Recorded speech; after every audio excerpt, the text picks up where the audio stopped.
Y ya para terminar esta revisión de la relación entre ventilación y perfusión, vamos a hablar un poquito acerca del shunt, o también llamado bypass o derivación. Existen muchos términos, pero yo creo que más que el nombre lo que hay que entender es lo que significa y a lo mejor su importancia. Porque no hay una traducción precisa de shunt al castellano. De hecho, hay mucha gente que utiliza el término shunt como si fuera un anglicismo.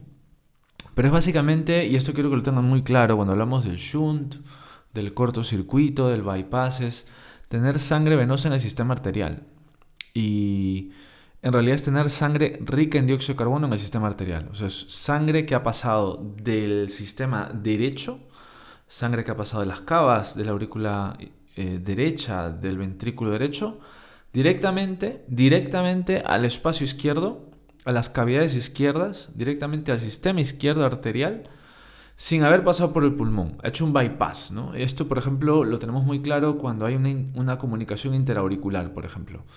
La sangre ha pasado directamente del lado derecho al izquierdo por el tabique, por un hueco en el tabique, ya sea en el interauricular, interventricular, o por ejemplo, vamos a suponer una comunicación entre dos arterias, una vena y una arteria, y pasa. Aunque en realidad lo que ocurre es el efecto contrario. Cuando, por ejemplo, tenemos una persistencia del conducto arterioso, siempre hay paso de sangre del lugar de mayor presión al menor. Entonces, por ejemplo, la aorta suele pasar a la arteria pulmonar.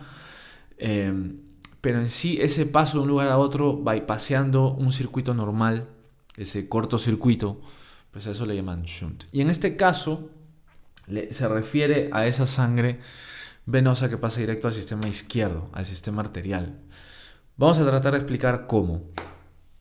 Es un fallo en la ventilación. Aunque estamos hablando de una mezcla de sangre, un paso de sangre del sistema venoso al arterial sin haberse oxigenado, la falla está, el problema está en el sistema de ventilación. Entonces todo lo que pasa de la siguiente manera. Vamos a imaginar este bronquio constreñido, ¿no? Contraído, un broncoespasmo, inflamado en su epitelio, ¿no? Esto es el típico ejemplo del asma o un bronquítico crónico, un EPOC con bronquitis crónica. Y vamos a imaginarnos también un alveolo lleno de líquido o lleno de secreciones, pus, sangre, lo que sea. Un alveolo ocupado por líquido, por ejemplo, una insuficiencia cardíaca o una neumonía ocupado. Entonces, ni pasa aire, ni llega aire al alveolo. Vamos a suponer también que el alveolo estuviera cerrado por una falta de surfactante, por ejemplo, un déficit de alfa-1 antitripsina. O vamos a pensar en una obstrucción extrínseca, alguna masa, algo que esté contrayendo esto, una telectasia compresiva, por ejemplo, un neumotórax, un hidrotórax, algo que esté contrayendo el pulmón, ¿no? Una compresión. O vamos a imaginar que hubiera una oclusión dentro del bronquio, ya sea por un cuerpo extraño o por un tumor bronquial, etc. Cualquier cosa que obstruya el paso de aire, lo que va a generar es que, aunque haya circulación, aunque haya buen gasto cardíaco, aunque haya un vaso permeable, no va a haber aire, que es ese aire que traía 21% de oxígeno, para que haya disponibilidad de intercambio gaseoso. Aunque esté la membrana alveolar capilar, aunque esté el capilar aquí pulmonar, no hay intercambio gaseoso. Entonces lo que pasa es que por esta unidad va a circular sangre rica en dióxido de carbono y se va al resto del sistema rica en dióxido de carbono. Por eso hemos hecho en el dibujo un capilar azul, que se mantiene azul. Y el destino de esto, es el sistema. Esto irá a las cavidades izquierdas, aurícula izquierda, ventrículo izquierdo, aorta y sistema. Vamos a ver más claramente esto en el dibujo en la hoja virtual del iPad. Muy bien, ya estamos aquí en la hoja virtual del iPad y pues lo que habíamos dicho,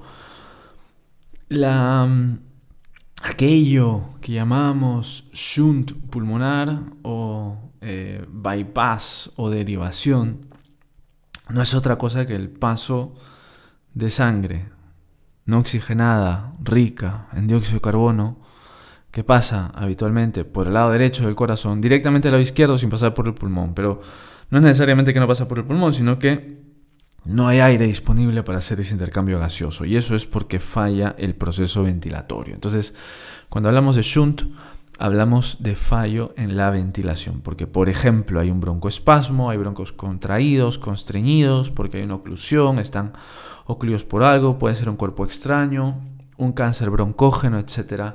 Una compresión extrínseca, una telectasia, por ejemplo, que incluso colapse los alvéolos, por ejemplo, también.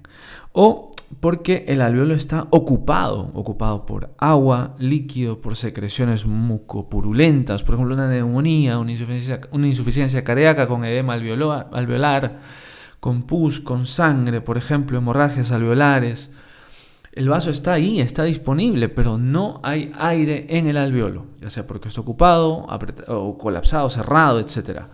Cuando hablamos del EPOC, el EPOC era un caso muy particular. El asma, sí que el asma definitivamente hay broncoespasmo, ok, pero en el caso del EPOC, perdón por mover mucho la pantalla, en el caso del EPOC ocurren dos cosas, ¿no? Por un lado, un EPOC bronquitis crónica puede tener un fallo ventilatorio, pero habíamos dicho en el dibujo anterior que en EPOC el enfisema, sobre todo el enfisema, es destrucción de las paredes alveolares y destrucción de la membrana alveolo capilar. Pero bueno, en el shunt generalmente lo importante es recordar que es un fallo ventilatorio y entonces el capilar persiste, funciona, hay circulación pulmonar preservada, pero la sangre continúa sin oxigenarse, por eso lo hemos dibujado así como que sigue el dióxido de carbono y entonces esa sangre oxigenada continúa hacia el corazón izquierdo, es decir, pasa por venas pulmonares, pasa por aurícula izquierda, por ventrículo izquierdo, pasa por la aorta al sistema y hay una mezcla ahí entre sangre oxigenada y no oxigenada.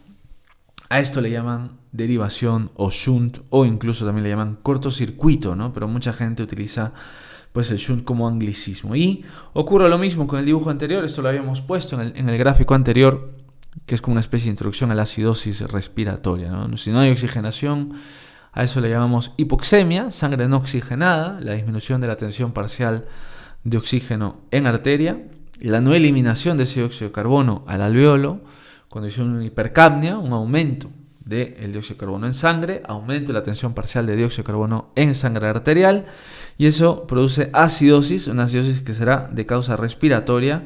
Todo lo que sea acidosis es disminución del pH de 7 para abajo, ¿no? 7, 6, 5, una acidosis de causa respiratoria. En términos de la ecuación, pues será lo que habíamos dicho en el ratio ventilación-perfusión. Una falla en la ventilación genera una disminución del ratio, ¿no? Entonces todo lo que produzca disminución de la ventilación generará un ratio, una relación menor a 0,8. Falla de la ventilación, manutención, preservación de la circulación pulmonar, pase de la sangre al sistema sin oxigenarse, es decir, es un bypass. Se bypassea la sangre no oxigenada del lado derecho al izquierdo del corazón porque no hay ventilación. Eso es lo que le llaman shunt. Con esto vamos por concluido nuestra revisión. En Instagram tenía muchas ganas de tener una revisión en Instagram así detallada de todo lo que llamamos relación ratio, ventilación, perfusión. Espero que con esto puedan responder más preguntas, tener esta parte de fisiología muy clara y que les sirva no solamente en la universidad sino también en la residencia. Ya nos veremos en una próxima oportunidad. Chao, chao.